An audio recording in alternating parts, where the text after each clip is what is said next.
அஸ்ஸலாமு அலைக்கும். மாம்பழ சீசனும் ஹஜ்ஜி பெருநாளும் ஒன்றா வர்றதுனால மாம்பழத்தை வச்சு ஒரு புது மாதிரி கடப்பாசி பார்த்துடலாம். ரொம்பவுமே ஒரு ஸ்மூத்தானது. அதுக்கு முன்னாடி என்னோட சேனல் இப்போ தான் உங்களை ஃபஸ்ட்டு ரீச் பண்ணுதுன்னா மறக்காமல் சப்ஸ்கிரைப் பண்ணிக்கோங்க. வாங்க வீடியோக்குள்ளே போகலாம். இதுக்காக நான் ஒரு 10 கிராம் கடப்பாசி எடுத்துருக்கிறேன். இந்த கடப்பாசியை கழுவி சுத்தம் பண்ணி வச்சுக்கலாம். எப்போவுமே கடப்பாசி நம்ம யூஸ் பண்ண முன்னாடி நல்லா வாஷ் பண்ணிடணும். இந்த மாதிரி வாஷ் பண்ணிவிட்டு ஒரு 800 மில்லி நல்ல தண்ணி ஊற்றி இதை ஒரு அரை மணி நேரம் சோக் பண்ணி வச்சுக்கலாம். இந்த மாதிரி ஒரு அரை மணி நேரத்துக்கு ஊற வச்சு காய்ச்சும் போது அது சீக்கிரமாகவே கரைஞ்சிரும். இப்போ அடுப்பில் ஏற்றி நல்லா காய்ச்சிக்கலாம். இந்த மாதிரி கரைஞ்சதுக்கப்புறம் இதை 2 போர்ஷனாக நம்ம பிரிக்க போகிறோம். அதாவது ஃபஸ்ட் லேயர் செகண்ட் லேயர்னு 2 மாதிரி நம்ம பண்ண போகிறோம். அதுக்காக இதில் பாதி கடப்பாசி எடுத்து நவர்த்தி வச்சுக்கலாம். இதுக்கு நீங்கள் ஒரு மூடி போட்டு வச்சுக்கிட்டிங்கன்னா சீக்கிரமாகவே உரையாது, அந்த சூட்டோடையே மெயின்டைன் ஆகிட்டுருக்கும். அதனால் இதுக்கு கண்டிப்பாக ஒரு மூடி போட்டு வச்சுக்கோங்க.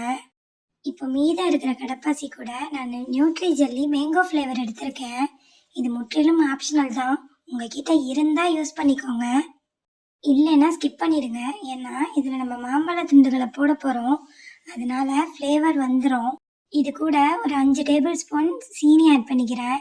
சீனி நல்லா கரைஞ்சதுக்கப்புறம் அந்த நியூட்ரி ஜெல்லி பாக்கெட்டில் இந்த ஃப்ரூட்டி ஆசிட் இருக்கும், இதை ஆட் பண்ணிக்கோங்க. உங்ககிட்ட இது இல்லைன்னா கூட ஒரு சூப்பர் டிப்ஸாக ஒரு 5 துளி லெமன் ஜூஸை உள்ளக்க ஆட் பண்ணிக்கோங்க. எந்த ஒரு கடப்பாசிக்குமே லெமன் ஜூஸ் ஆட் பண்ணும்போது அது ரொம்ப சாஃப்ட் ஆகிடும். இப்போ இந்த மாதிரி மோல்டு தான் தேவைப்படும். உங்ககிட்ட இந்த மாதிரி ரவுண்ட் மோல்டு இருந்தால் எடுத்துக்கோங்க. இல்லாட்டி உங்கள்கிட்ட இந்த மாதிரி ஏதாவது ஐஸ் ட்ரே இருந்துச்சுன்னா அதில் ட்ரை பண்ணி பாருங்கள்.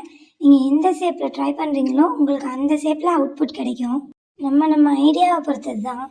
நல்ல இனிப்பான ஜூஸியான மாம்பழத்தை எடுத்து நான் பீஸ் போட்டு அதை தண்ணி வடிய விட்டு வச்சுருந்தேன். இந்த தண்ணி ஃபில்டர் ஆகுனது நமக்கு தேவை கிடையாது. இந்த பீஸ்களை இந்த ட்ரேயில் கொஞ்சம் கொஞ்சமாக நான் போட்டுக்கிறேன்.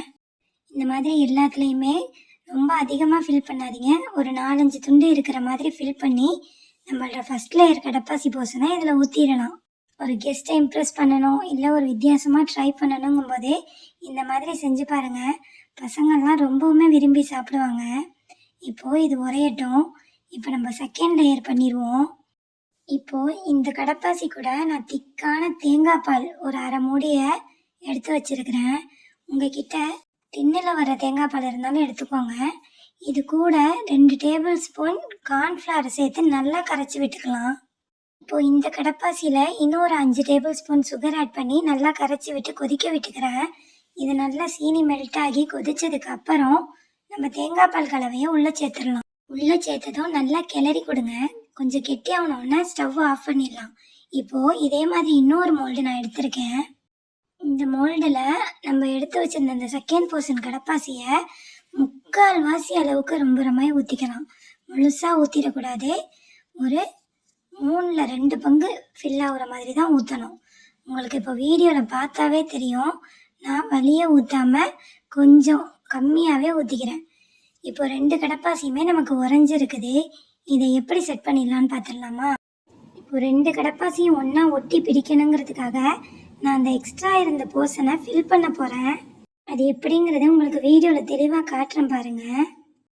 அந்த கடப்பாசியும் உரையாமல் நீங்கள் ஒரு மூடி போட்டு வச்சுருந்துருங்க. இப்போது நான் அதேமாதிரி மூடி போட்டு வச்சதுனால எனக்கு உரையலை. இப்போது அதை ஃபுல்லாக ஃபில் பண்ணிவிட்டு இந்த மாதிரி இந்த உறைஞ்ச கடப்பாசியை எடுத்து அந்த ஃபஸ்ட் லேயரில் வச்சோன்னா இது நம்ம இப்போ ஊற்றி இருக்கிற கடப்பாசியோட சேர்த்து அழகாக இறுக்கி பிடிச்சிக்கும்.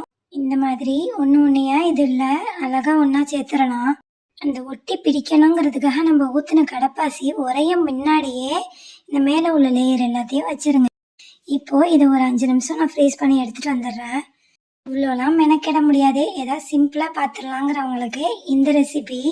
இந்த மாதிரி உங்கள்கிட்ட ஏதாவது ஒரு ஷேப்பில் மோல்டு இருந்தால் இல்லை கேக் டின் இருந்தால் அதை எடுத்து ஃபஸ்ட் லேயர் கடப்பாசியை ஊற்றி இந்த மாதிரி மேங்கோ பல்ப்புகளை உள்ளே சேர்த்து இதை ஃபஸ்ட்டு உரைய விட்டுருங்க.